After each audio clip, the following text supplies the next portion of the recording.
In the end, secrets don't stay buried. Not in a marriage, not in a church, and not in a heart consumed by desire. When the lies finally surfaced, they didn't just tear apart a family, they left a community shaken, and a legacy stained with blood. The breaking point came on a quiet Sunday evening. Elijah had been patient, but the evidence was undeniable. Miriam's absences, the whispers, the stolen glances. So he confronted her. "Miriam, are you hiding something from me?" Her silence was louder than any confession. And when Elijah pressed further, the truth slipped out, not in words, but in the look in her eyes. She was in love with another man. The confrontation spiraled. Accusations, tears, prayers shouted into the night. Elijah, desperate to salvage his marriage. Miriam, torn between duty and desire. And Daniel, lurking in the shadows, fuming that she hadn't chosen him outright. That night ended without resolution, but it marked the beginning of the end. Daniel wasn't satisfied with half of Miriam's love.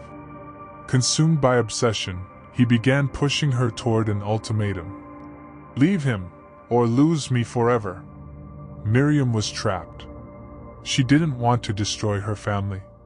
She didn't want to lose Daniel either. And yet, she hesitated.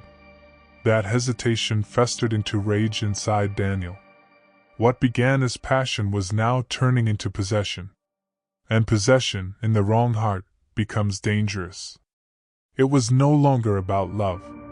It was about control. The night of the crime remains etched in silence and shadows. Elijah returned home late from a prayer meeting. Inside the parsonage, tension hung like smoke. The confrontation reignited, this time louder, harsher. Miriam pleading for peace, Elijah demanding answers. And then, from the darkness, Daniel appeared. What followed was chaos. A heated argument turned violent. Accusations turned into shouts. And in the blur of rage and betrayal, one life was stolen. Pastor Elijah was left bleeding on the floor of his own home. The house of God turned into a crime scene. The community woke up to horror. Their pastor, the man who had baptized their children, buried their dead, led them in prayer, was gone. And the whispers that once danced through pews became screams of disbelief. Police investigations quickly unraveled the truth. Phone records, witness accounts, a trail of secret meetings. It all led back to Miriam and to Daniel. Ruth's whispers were no longer rumors. They were evidence. And within weeks, the arrests were made. Miriam, once the pastor's beloved wife, now stood handcuffed, her head bowed in shame. Daniel, the man who claimed to love her, was charged alongside her. The congregation wept. The church fractured. And the name of Elijah Hale was forever marked not by his sermons but by the scandal of his death. At trial, Miriam wept as the details came to light. She claimed she never wanted her husband dead, that she was caught in a storm bigger than herself. Daniel remained defiant, insisting it was all for love. But the jury saw only betrayal, obsession, and bloodshed. They were both sentenced.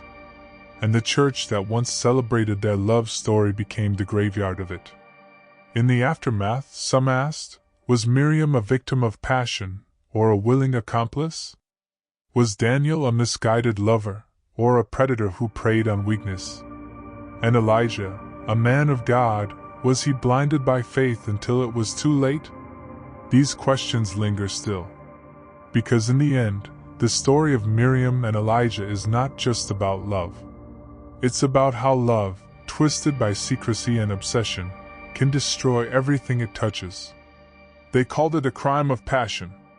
But beneath the passion was pride. Beneath the pride was betrayal.